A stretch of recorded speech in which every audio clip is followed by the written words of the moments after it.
pourrait dire que collectionner, c'est mettre un peu d'ordre dans l'infini. Le Théâtre de la Pire Espèce, c'est une compagnie qui aime chercher des nouvelles écritures en théâtre à partir de différents matériaux, souvent l'objet. On fait beaucoup de théâtre d'objets, mais pas uniquement. Donc, à chaque nouvelle création, on se pose une question d'ordre plus formel. Et puis, on voit, avec les matériaux qu'on met en jeu, comment on doit écrire, quel genre d'écriture il faut qu'on crée pour ces matériaux-là.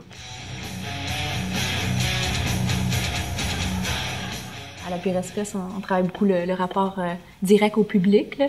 Le manipulateur ou conteur est très présent dans la plupart des spectacles. Mais la matière aussi, ça fait qu'il y a toujours un dialogue entre ces deux facettes-là. On ne sait plus qu'est-ce qui incite ou qui commence la création. Est-ce que c'est l'objet ou la matière, ou est-ce que c'est le texte ou l'idée derrière? Ça s'imbrique. Une ville qui, pour nous, fut grande comme le monde, fut le monde, et qu'il a fallu quitter un jour pour devenir un voyageur. Donc, ben oui, il y a le livre d'Italo Calvino, Les villes invisibles, qui est vraiment donc exactement un recueil de villes imaginaires, des textes très courts d'une demi-page, une page et demie maximum, et dans lequel donc le lecteur se trouve à disons, être en contact avec les obsessions qu'on vit dans nos villes modernes, des échecs urbains, comment on est, nous, à l'intérieur d'une ville, est-ce qu'on est, comment ça s'habite une ville, donc des questions sur l'espace, sur nos relations aux autres, etc. Puis donc les dialogues qu'il y a dans son livre, on n'a pas ce genre d'affaires-là. Nous, on est tombé sur, qui suis-je? Puis, quelle est qu'est-ce que les gens viennent voir, finalement, quand ils voient une énumération? C'est une drôle de formule de spectacle. Ça pourrait être sans fin. On pourrait énumérer pendant 24 heures, etc. Donc, on s'est dit, c'est un peu une forme de collection, finalement. C'est une collection de choses inexistantes. Fait que c'est rigolo. Ça va être ça un petit peu le petit fil blanc qui va coudre qui va coudre la structure, si on veut. Le plan de développement de Myriam est très simple.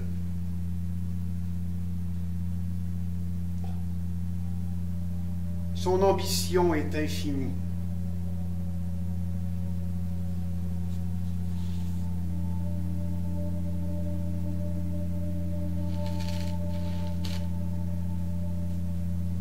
La contrainte de départ, c'est de travailler avec des objets sur une table, donc à vue, et avec une caméra qui nous permettent d'entrer dans les villes. Parce que ce qu'on crée, en fait, sur la table, c'est les villes.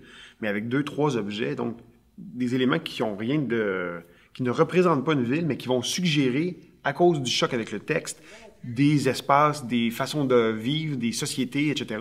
Puis avec la caméra, on peut entrer dans ces villes-là. Fait que le spectateur est comme à l'extérieur, et avec la caméra et l'écran, il devient à l'intérieur. Fait que c'est à lui de se promener de l'un à l'autre, à son gré, en fait. On voit comment l'image se crée, mais on a le droit d'y adhérer quand même, mais c'est comme volontairement. On n'est pas en train de se faire prendre dans une illusion, on est en train de participer nous-mêmes à la création de cette image-là.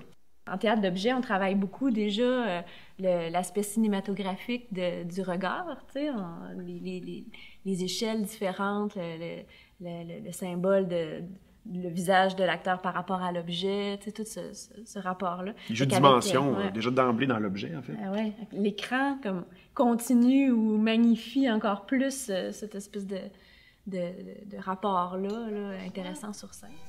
Métissage et réconciliation. C'est sûr que, tu sais, souvent, en théâtre, ça va être ça. C'est comme si tout était une énigme pour qu'on arrive à percer le mystère du personnage. Alors que là, on voulait vraiment être très loin de ça. Et j'ai le goût de dire, pour moi, ça reste très théâtral dans la mesure où on est encore dans les conflits. Au théâtre, c'est ça, en fait. C'est un conflit entre des personnages. Puis là, comme spectateur, on se trouve à se positionner d'une certaine façon. Alors que là, les conflits sont potentiels. Dans les villes, il y a des problèmes qui se révèlent. Dans chacune des villes, il y a des enjeux. Mais ces enjeux-là, on les prend pas de front comme personne, comme spectateur, on les prend comme témoins, j'ai le goût de dire, tu sais.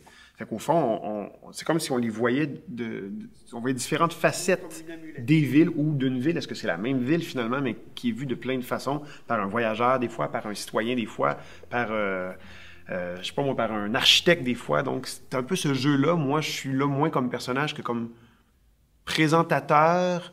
Je change un peu de point de vue narratif, mais je pense qu'on s'intéresse jamais à savoir qui je suis. Puis c'est très bien comme ça.